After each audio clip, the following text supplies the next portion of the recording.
14 years of illegal dumping should have ruined him. Instead, one stubborn man turned a mountain of rotting, sour brewery waste into a $1 million heritage pork empire. This is a story about spite, survival, and the strange alchemy of letting pigs do the dirty work. Harlan stood at the property line, his boots sinking a quarter-inch into the damp, acidic earth. He was 71 years old, a man composed entirely of sharp angles and worn cartilage. His left knee popped a dry, hollow click as he shifted his weight.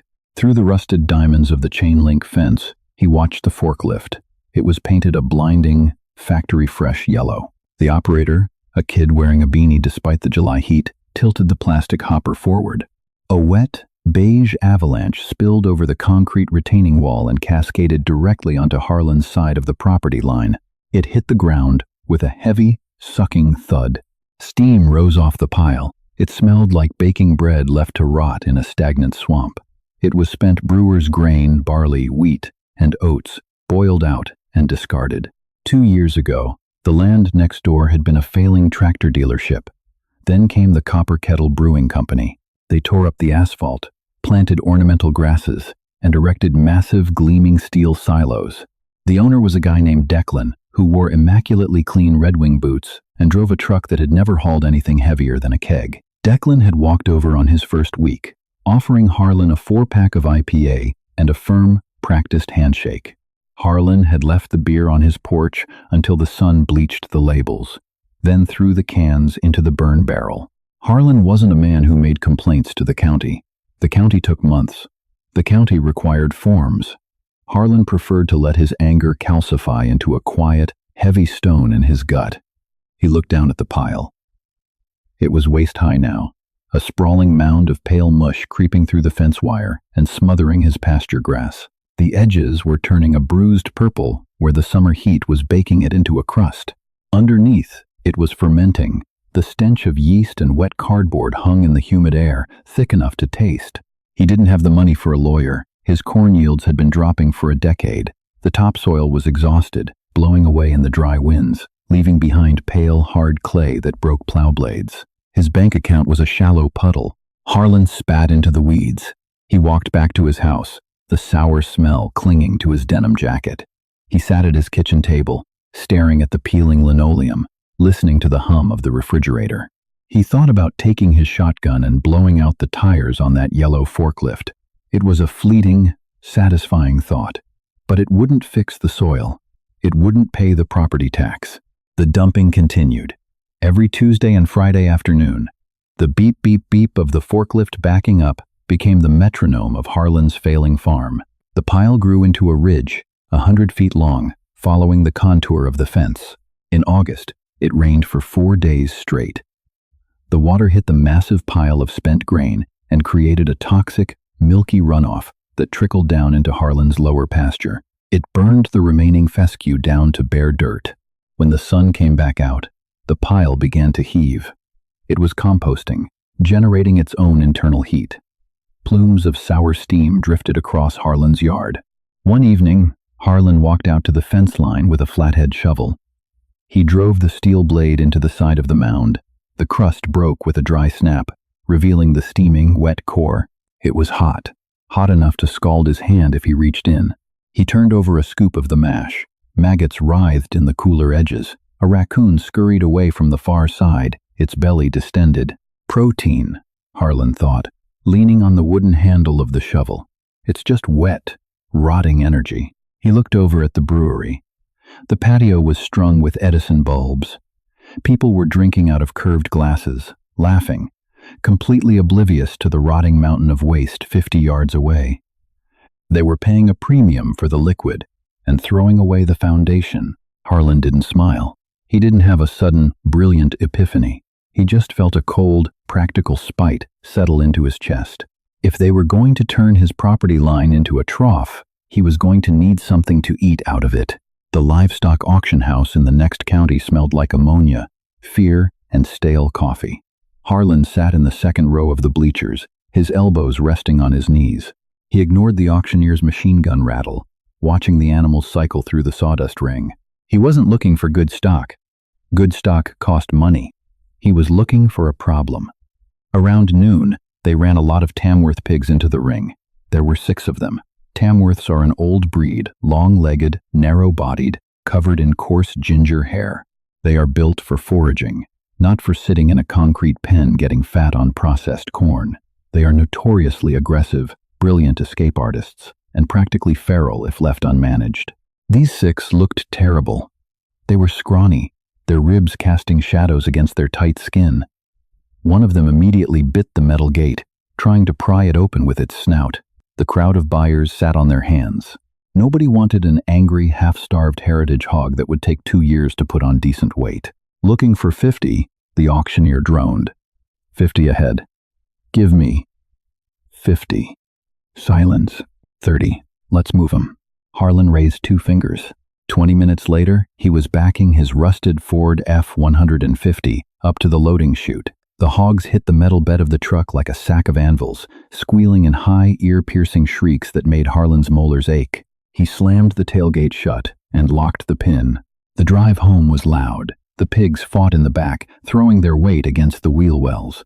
Harlan kept the radio off, gripping the cracked steering wheel, calculating the cost of the steel T-posts and heavy-gauge wire he had sitting in his barn. When he reached the farm, he didn't unload them by the barn. He drove straight out into the pasture, the truck bouncing violently over the ruts, until he reached the fence line. He spent the next 3 hours driving posts into the hard ground with a sledgehammer. Every swing sent a jolt of pain up his arms, settling deep in his shoulders. He strung the heavy wire, creating a rough half-acre paddock that pushed right up against the chain-link fence and the massive, stinking ridge of spent grain. He backed the truck up to the makeshift gate. He pulled the tailgate pin. The Tamworths scrambled out, hitting the dirt. They froze. Their long snouts lifted, testing the wind. They ignored Harlan entirely. They smelled it. The largest of the group, a sow with a torn left ear, took the first step. She trotted toward the ridge of pale, rotting mash. She pushed her snout into the crust, breaking it open. Harlan watched. She took a bite. She chewed, a wet, smacking sound. Then she drove her head deeper into the pile, throwing a clump of fermented barley over her shoulder. The other 5 broke into a run. They hit the pile like a demolition crew. They didn't just eat, they excavated. They drove their snouts deep into the hot, sour core of the mash, tearing out massive mouthfuls.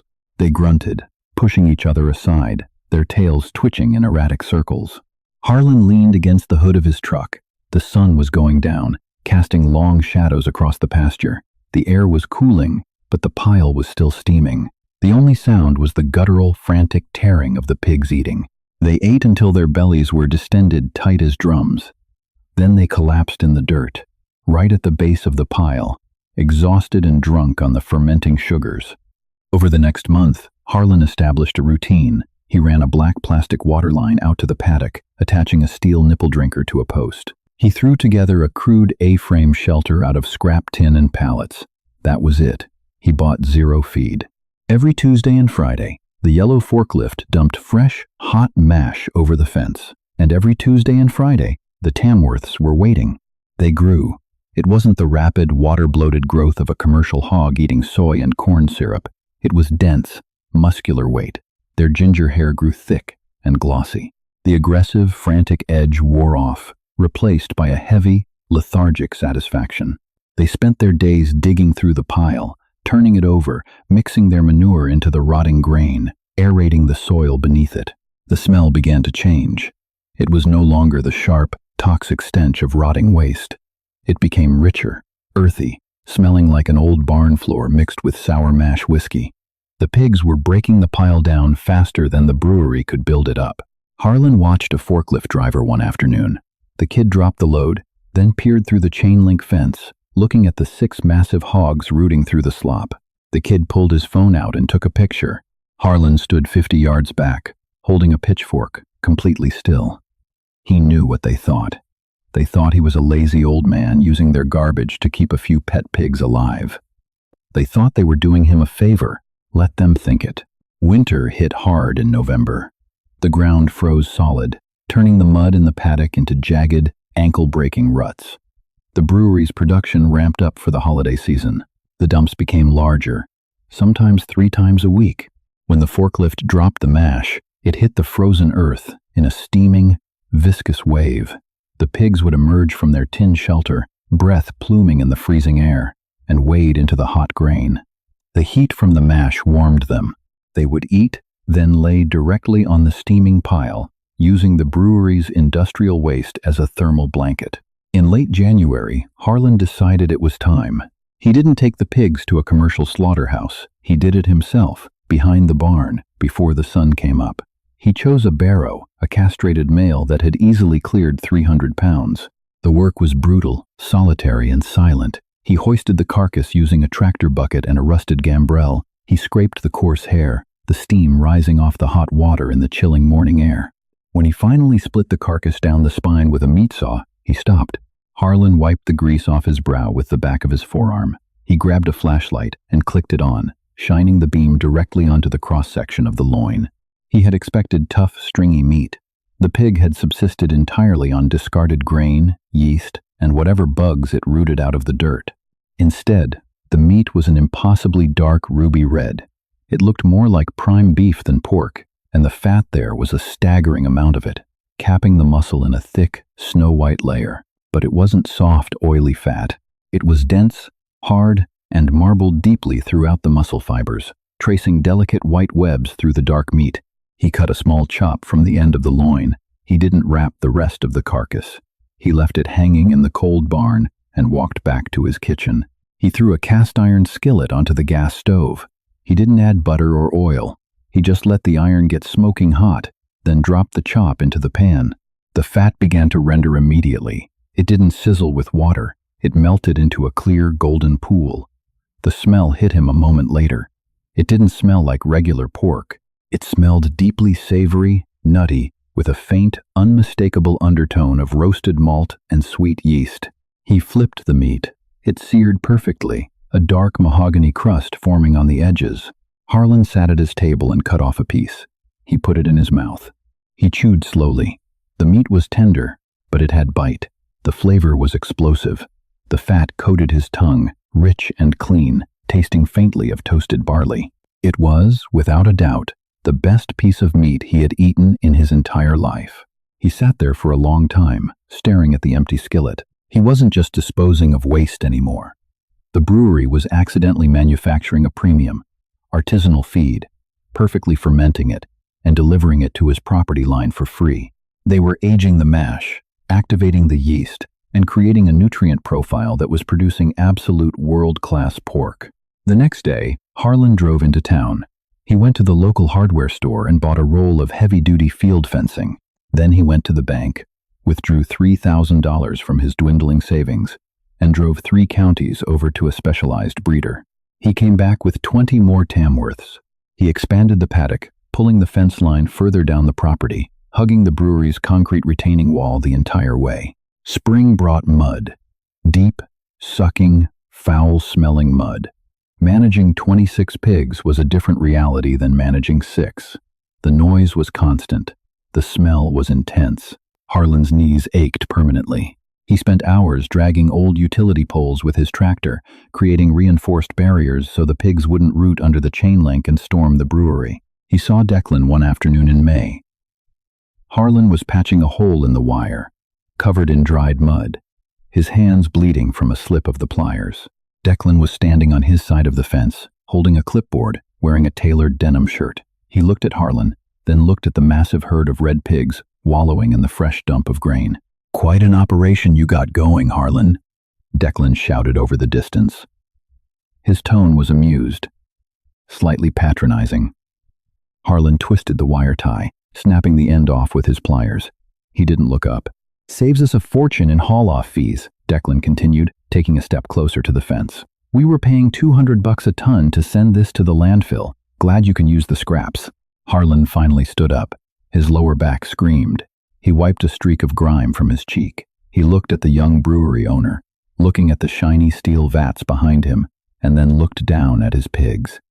The pigs were currently converting free waste into pork that Harlan had just quietly sold to a high-end chef in the city for triple the market rate. "Yeah," Harlan said, his voice raspy. "It keeps him busy." He picked up his tools and walked away, leaving Declan smiling at his own cleverness. Harlan knew the rule of the land. If you find a gold mine, you don't paint a sign pointing to it. You just keep digging in the dark. By year 7, the noise was a physical weight. 140 Tamworth hogs do not merely exist on a piece of land. They consume it. They strip the bark from the oak trees as high as they can reach.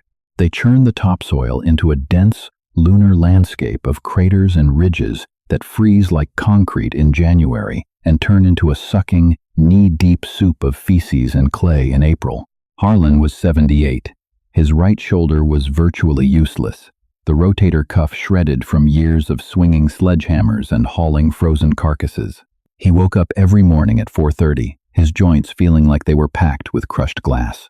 He swallowed 3 ibuprofen dry, drank a cup of black instant coffee, and went out into the dark. The Copper Kettle Brewing Company had expanded twice. Declan had secured a regional distribution deal. The yellow forklift had been replaced by a heavy-duty front-end loader.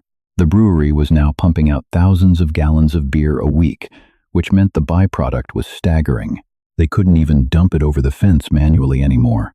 Declan had hired a contractor to install a 10-inch PVC pipe through the retaining wall, jutting out directly over Harlan's property line. Every afternoon, a mechanical auger kicked on, and a wet, heavy slurry of boiling hot mash vomited out of the pipe, crashing into the trough Harlan had carved out with his tractor. It was an environmental disaster disguised as a convenience. To the county, the brewery claimed zero waste. To Harlan, it was a daily avalanche of overhead. He managed the herd entirely alone. He didn't hire hands. Farm hands talked.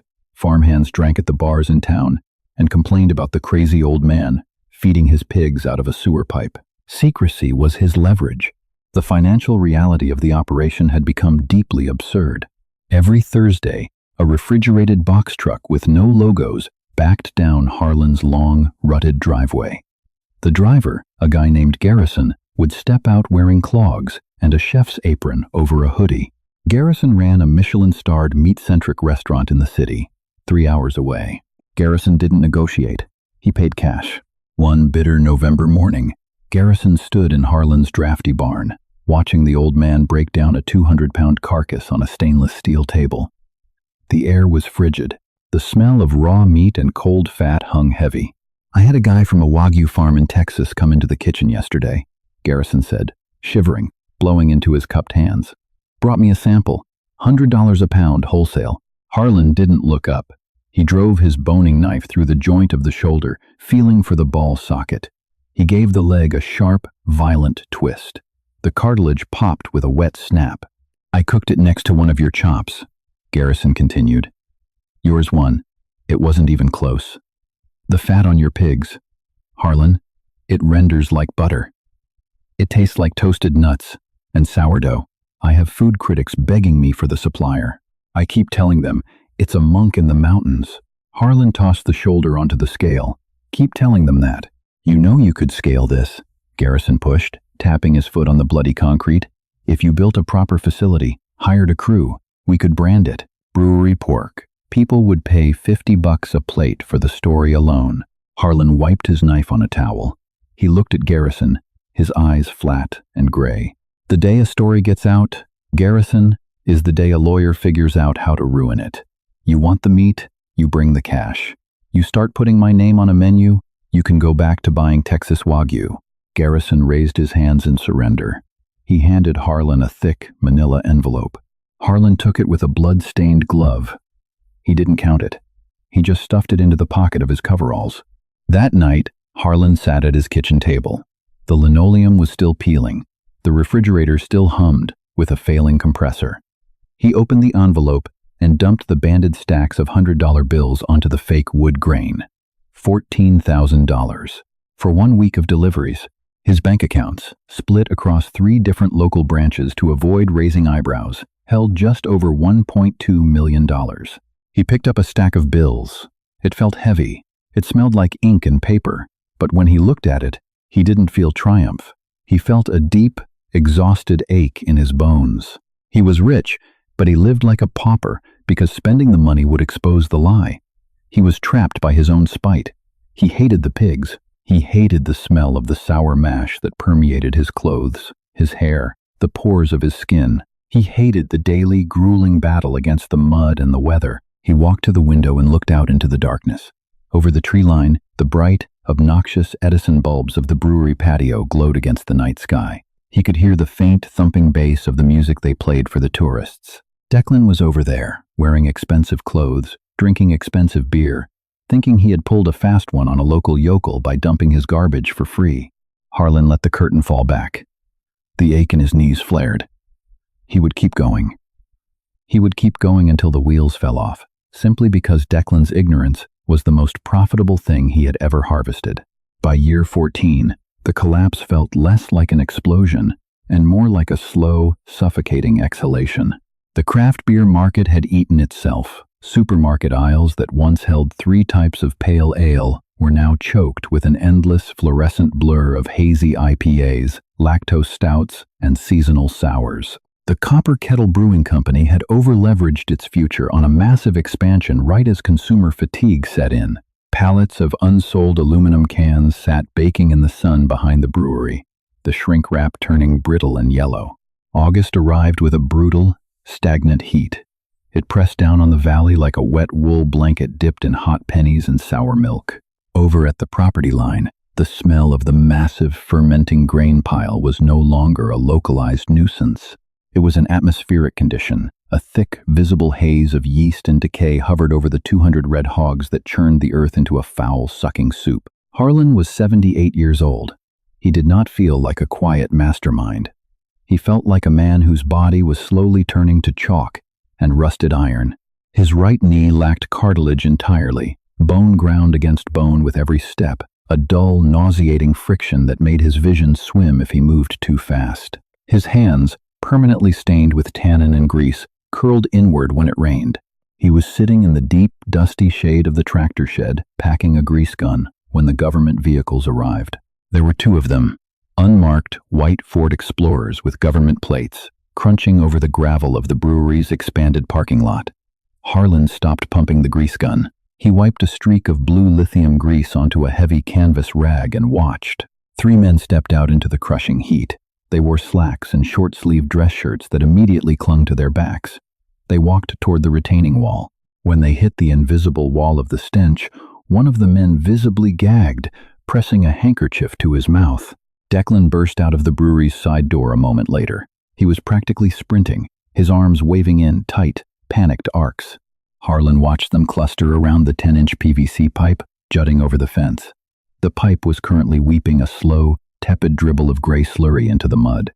One of the men pulled out a tablet. He pointed at the pipe, then pointed at the sprawling, cratered wasteland of Harlan's hog paddock, and then pointed directly at Declan's chest. Harlan tossed the canvas rag onto the workbench. He turned back to his tractor and crawled under the chassis, letting the cool dirt of the shed floor press against his aching spine. 2 hours later, the white Explorers drove away. Declan didn't take his truck. He walked the perimeter. He walked down the long, rutted shoulder of the county highway, turned onto Harlan's dirt driveway, and walked the half-mile up to the barn. By the time he arrived, the pristine, tailored look of the young entrepreneur was entirely gone. His expensive leather boots were caked in pale dust. His shirt was unbuttoned at the collar, soaked through with sweat. His skin looked gray, the color of old porridge. Harlan had moved to the front of the barn. He was sitting on an overturned plastic bucket, a heavy steel file in his hand, sharpening the thick blades of a brush hog. The file bit into the dull steel, curling off microscopic ribbons of metal. Harlan. Declan's voice was reedy. It lacked air. Harlan didn't look up. He tested the edge of the blade with his thumb, feeling for the burr. The EPA was just here, Declan said. He was panting slightly, leaning a hand against the weathered wood of the barn frame. Them, and the county environmental board. Somebody from the new subdivision down the road called them, complained about the runoff into the creek. Must be a heavy year for the water table, Harlan murmured, keeping his eyes on the steel. Declan took a step closer, into the shade of the barn overhang. He smelled of stale sweat, panic, and spilled beer. They audited my waste disposal logs, Harlan. They went back a decade. They wanted to know where 12,000 tons of organic waste has gone. I told them we had an agricultural partnership. I told them you took it for feed. Harlan set the file down on the dirt. He wiped his hands on his denim thighs and slowly pushed himself up from the bucket. His knee popped, a loud, dry sound in the quiet air. "We don't have a partnership," Harlan said softly. His voice was flat, devoid of malice or triumph. It was just a statement of physics, like pointing out gravity.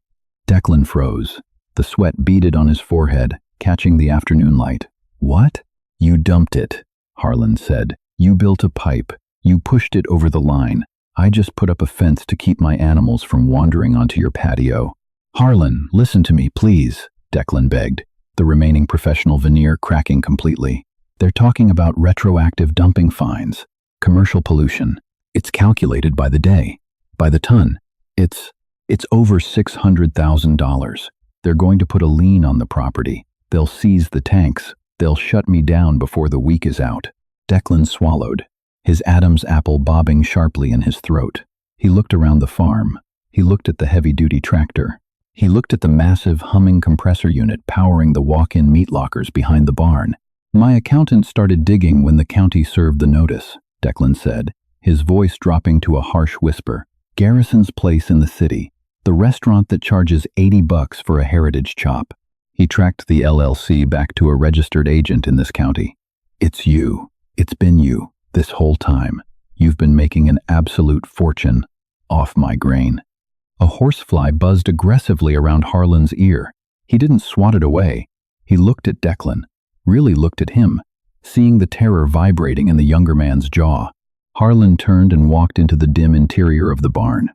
He moved to a heavy, gray metal cabinet bolted to the wall. He unlatched it and pulled out a ledger. It was thick, bound in cheap green vinyl, the edges curled and stained with tractor oil and dried blood. He walked back out and held it out to Declan. Declan took it tentatively, as if it might burn him. He opened it to a random page in the middle. Year 6, August. Aug 12. 14. Forklift dump. Est. 4 tons. Sour smell. Heavy moisture. Aug. Fempton. Fempton. Tree dive. Forklift dump. Est. Tree, coma. Fem. Tons. Aug 19/16. PVC pipe discharge. Est. 5 tons. Runoff breached lower pasture fence line. Stapled to the opposite page were printed photographs.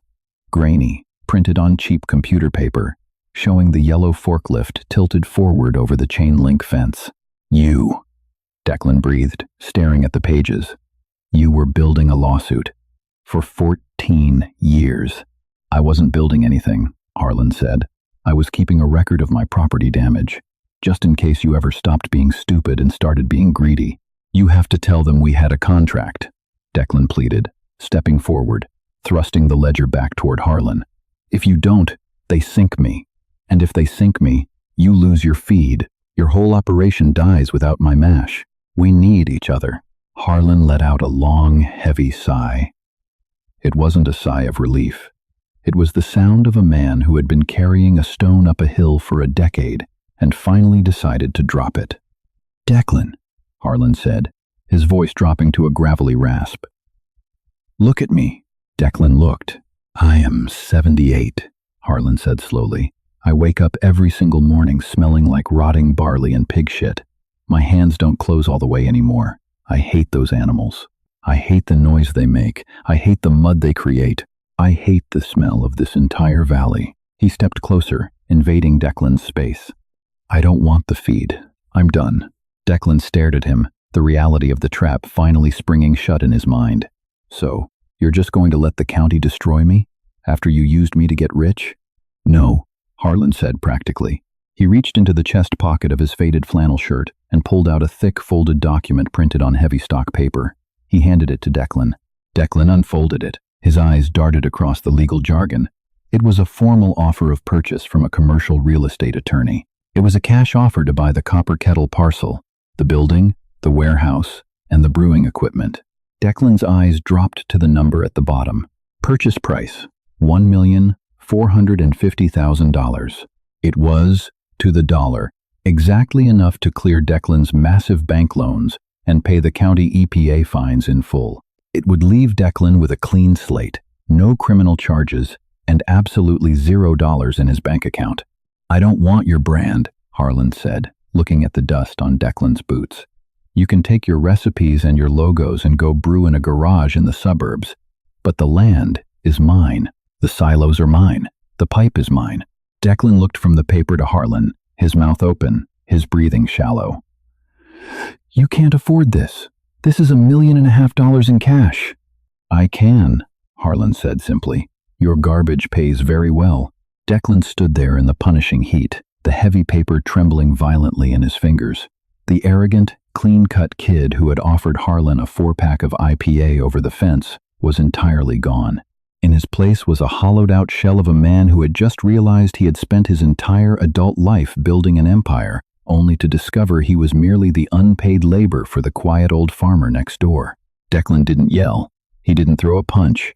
The fight had been completely bled out of him. He crumpled the thick paper in his fist, turned around, and began the long, dusty walk back down the driveway. Harlan watched him go until he was just a small, defeated shape blurring in the heat waves rising off the gravel. He didn't feel a rush of cinematic victory. He didn't feel the soaring thrill of vengeance. He just felt an overwhelming, crushing wave of exhaustion. He walked around the barn and looked out over the pasture. The massive herd of red Tamworths was sleeping in the shade of the retaining wall, their bellies distended, oblivious to the fact that their world was about to end. Tomorrow, he would cap the PVC pipe with cement. Tomorrow, he would call the livestock haulers and sell every single pig at market rate. He would hire a crew with bulldozers to scrape the rotting mash off the soil, burn it, and plant a quiet, green field of clover. Harlan turned away and walked into his small, quiet house. The refrigerator hummed its failing tune. He walked into the kitchen, turned on the gas burner, and set his heaviest cast-iron skillet on the grate. He didn't season the pan. He didn't need to. He pulled a thick, impossibly marbled pork chop from the fridge and dropped it onto the smoking iron. Hiss. The thick, snow-white fat began to render instantly, melting into a clear, bubbling golden pool. The rich, intoxicating scent of roasted malt, sweet yeast, and deep, savory meat filled the cramped kitchen. Harlan sat down at the peeling linoleum table. He rested his heavy, deformed hands flat on the surface. He listened to the meat sear. He listened to the crackle of the fat. Outside, the wind shifted, and for the first time in 14 years, it carried the smell of dry pine instead of rotting grain. He closed his eyes. The debt was paid, the land was secured, and the noise was finally over. The silence in the kitchen was the best thing he had ever tasted. Did this story of survival and unlikely success resonate with you? Harlan's silent war proves that sometimes the best revenge is letting your enemies feed your empire. If you want more unapologetic stories about the harsh realities of agriculture and the people who refuse to break, please hit the like button, share this video with someone who appreciates real grit, and subscribe to our channel. Leave a comment below letting us know exactly what you would do in Harlan's muddy boots.